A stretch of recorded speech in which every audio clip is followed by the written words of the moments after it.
तब से वहां पर एक के बाद एक आतंकवादियों को जेल से निकाला जा रहा है। और ये छोटे मोटे आतंकी नहीं, खूंखार आतंकवादी। उसी में एक आतंकी है जशीमुद्दीन रहमानी, ये जिसकी तस्वीर देख रहे हैं, जिसे शेख हसीना की सरकार के दौरान जेल में कैद किया गया। वो अब बाहर आ गया और जशीमुद्दीन रहमानी आतंकी संगठन अंसारुल्लाह बांग्ला टीम का सदस्य है, अलकायदा का समर्थन करता है। जेल से बाहर आते ही जशीमुद्दीन रहमानी ने भारत को धमकी भी दे दी। जशीमुद्दीन रहमानी ने भारत को धमकी देते हुए कहा कि भारत में चिकन नेक को काट देंगे। जैसे हमारे यहां एक भाई साहब कह रहे थे ना कि चिकन नेक काट देना चाहिए भारत को, और वो जेल में आजकल, वैसा ही ये आदमी कह रहा है कि भारत में चिकन नेक को काट देंगे, जम्मू कश्मीर को भारत से आजाद कराएंगे, बंगाल को भी भारत से अलग कराएंगे, खालिस्तान का समर्थन करेंगे। सोचिए क्या क्या ये लोग दिमाग में पाले बैठे हैं कि बंगाल को भारत से काट देंगे ये लोग। ऐसे आतंकवादियों को जब खुला छोड़ा जाएगा तो बांग्लादेश आतंक का अड्डा बन ही जाएगा। हेलो दोस्तों, नमस्कार। आपका स्वागत है हमारे मेगा न्यूज में। बांग्लादेश की समस्या खत्म होने के बजाय ज़्यादा ही बढ़ रही है। वहाँ के कट्टरपंथी हिंदुओं पर टारगेट करके, मंदिरों को टारगेट करके उन्हें तोड़ा जा रहा है। उनसे दुर्गा पूजा के लिए 5 लाख रुपए मांगे जा रहे हैं। और बांग्लादेश न जाने अभी कहाँ जा रहा है उसको खुद को भी नहीं पता। लेकिन सबसे ज़्यादा बड़ी खबर यह है कि बांग्लादेश की टेक्सटाइल इंडस्ट्री जो वर्कर है उन्होंने प्रोटेस्ट चालू कर दिया है उधर। और देखते हैं आगे क्या होता है। चैनल पे नए हो तो चैनल को सब्सक्राइब कीजिए, लाइक कीजिए और शेयर कीजिए।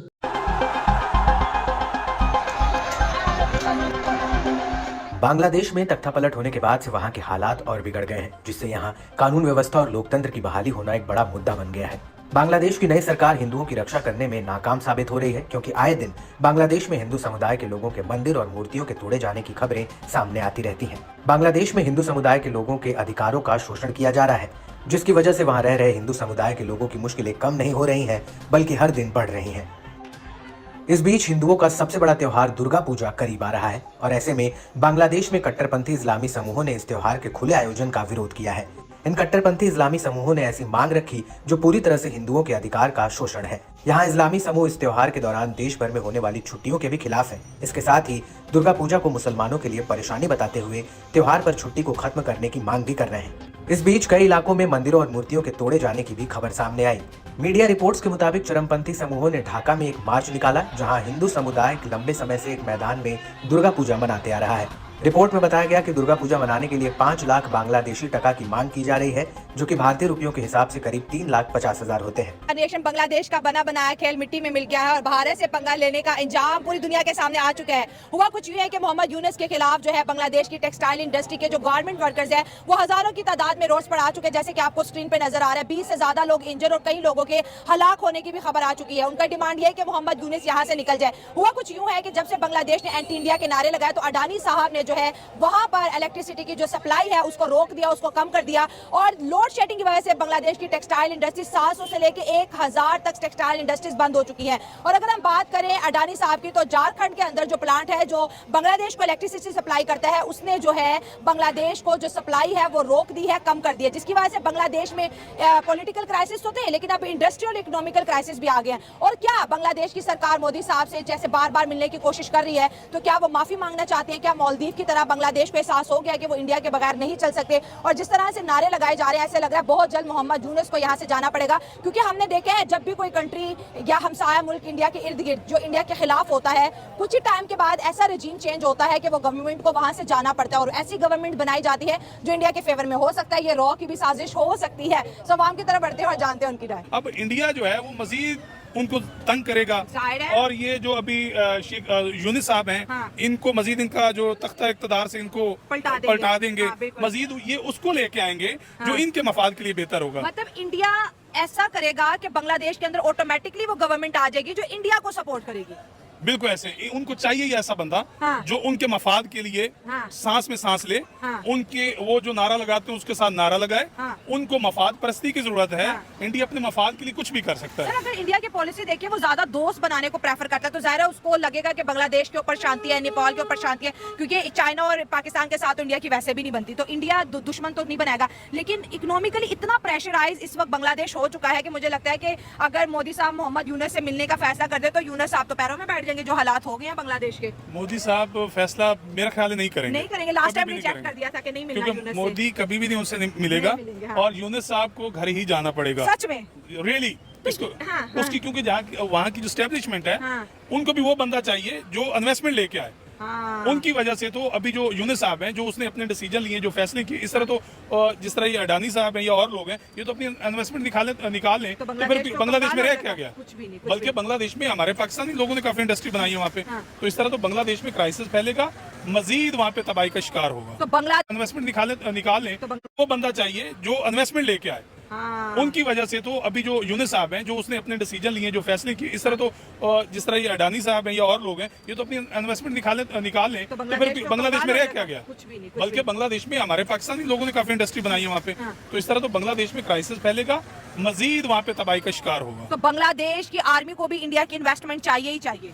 वो तो पहले भी कर रहे हैं और मजीद भी करेंगे। तो फिर इंडिया के खिलाफ नारे क्यों लगाए थे, जिसका इंडिया को, आपको देखिए बड़ा दुख है कि भाई हमने इनको पाला, हमने इनको हर चीज दी, वीजा दिए, इनके ऊपर इतनी हमने जो है नवाजिशें की, और बदले में इन्होंने इंडिया के खिलाफ नारे लगाए, बदले में इन्होंने गद्दारी के नारे लगाए। जिस तरह एक छोटे से बच्चे को वालिदैन पालते हैं, हाँ। तो कल को वालिदैन के सामने उठ के खड़ा हो जाए तो वालिदैन बर्दाश्त करेंगे, वो तो उसको देश निकाल देंगे, उसको घर से निकाल देंगे। तो अब इंडिया भी वही उनके साथ कर रहा है, उनको अपनी औकात पे ला रहा है। और चाहिए इनको कि अब भी ये होश के नाखा लें, और बांग्लादेश इंडिया से नहीं बल्कि किसी कंट्री से भी ना पंगा लें, क्योंकि अभी उनकी इतनी इकोनॉमी स्टेबल नहीं है कि वो अपने पांव पे खड़े हो सके। तो आपको क्या लगता है कि ये जो एहतजाज है ये जल्दी रुक जाएंगे, या फिर अडानी साहब फिर कोई इनको मोहलत दे देंगे? नहीं, ये अडानी साहब जो है इनको अब मोहलत तब देंगे जब ये चले जाएंगे, उससे पहले इनकी अब चूंकि ऐसी वजह नहीं बन रही कि जिसकी वजह से वो टिक पाए यूनुस भाई। सर, इंडिया इतना पावरफुल कैसे हो गया इकोनॉमिकली, पॉलिटिकली, हर फोरम पे उसकी बात चलती है। बांग्लादेश जैसे मुल्क की नाक की नकीरें निकलवा दी है। दुनिया की 5वीं बड़ी इकोनॉमी इंडिया है। हाँ, बिल्कुल। इंडिया 5वीं बड़ी इकोनॉमी है। Agree, हाँ। और अब देखें लोग बाहर के जो कंट्री है वो इंडिया में आके इन्वेस्टमेंट कर रहे हैं, एग्री, हाँ। क्योंकि उन्होंने अपने जो लोगों को टैक्स फ्री, मतलब कुछ टैक्स में छूट दी हाँ, है, बिल्कुल। और अपना उनको बिजनेस का मौका दिया है कि आए आप इन्वेस्टमेंट करें, हम आपके लिए हर लिहाज से आपके साथ खड़े हैं। और वहाँ की इन्वेस्टमेंट, वहाँ पे लोग जाके इन्वेस्टमेंट कर रहे हैं, उनका मुल्क खुशहाल हो रहा है दिन ब दिन। अभी आपने देखा होगा एक दो दिन पहले इंडिया ने बयान दिया कि अगर पाकिस्तान हमारे साथ दोस्ती रखे तो इनको IMF से कर्जा लेने की जरूरत ना पड़े। तो इसका मतलब ये कि हमें ही कह रहे हैं। हालांकि आप देखिए पाकिस्तान वो मुल्क है जो कि कुछ साल पीछे चले जाएं तो ये कर्जा देने वालों की लिस्ट में था। जर्मनी, जापान को इंडिया, ये पाकिस्तान ने कर्जा दिया। आज हम बाहर के मुल्कों से कर्जा ले रहे हैं। कोई भी बड़ा कंट्री है, उसके मफाद के साथ या उसके अगेंस्ट जाएंगे तो वो वक्ती तौर पे आपको दबाने की कोशिश करेगा। उसके सबसे जो एक सॉलिड वेपन होता है उसके पास, वो इकोनॉमिक होता है कि आप इकोनॉमिकली जो किसी को वीक कर लें या सैंक्शन लगा दें उस पर, ठीक है, उस पर पाबंदियाँ लगा दें, वो ट्रेड की सूरत में हो, कोई एड की सूरत में हो, किसी भी सूरत में हो, उसको फाइनेंशियली आप वीक कर दें तो फिर आप उसे अपने मुतालबे जो मनवा सकते हैं वापस अपने ट्रैक पे लेके आ सकते हैं। मतलब कि ये तो पूरी वर्ल्ड में है। जैसे ईरान पे बहुत सारी सैंक्शंस हैं, ठीक है, और पाकिस्तान पे हैं। अब पाकिस्तान ईरान से गैस नहीं ले सकता, अफगानिस्तान पे इतनी सैंक्शंस रही। क्या है कि जब भी आप किसी बड़े कंट्री के मफाद के अगेंस्ट जाएंगे तो इस तरह की प्रॉब्लम्स तो उसको सामना, क्योंकि अडानी साहब ने तो उनको प्रॉपर बिजली देना बंद कर दिया कि पहला लोन दे, और मफाद जुड़े होते हैं, कोई डिफेंसिव होते हैं, डिफरेंट काइंड्स के होते हैं, वो अपने कोई ना कोई मफाद ले रहे होते हैं, या कोई सस्ती लेबर ले रहे होते हैं, या कोई सस्ती प्रोडक्ट ले रहे होते हैं। तो जब आप अब जो पहली हुकूमत हसीना वाजिद की डेफिनेटली कोई ना कोई उनको बेनिफिट दे रही होगी।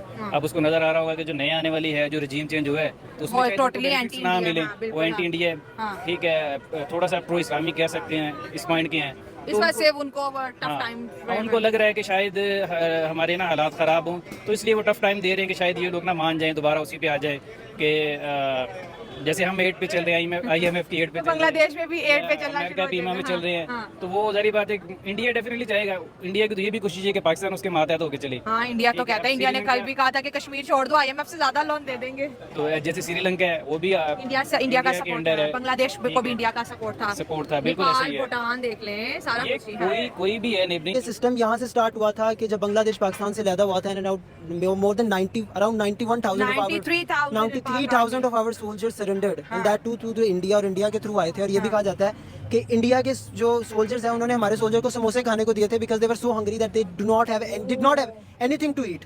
ये हिस्ट्री में है। इंडिया ने समोसे दिए थे हमारे सोल्जर्स को एज दे वर स्टार्विंग।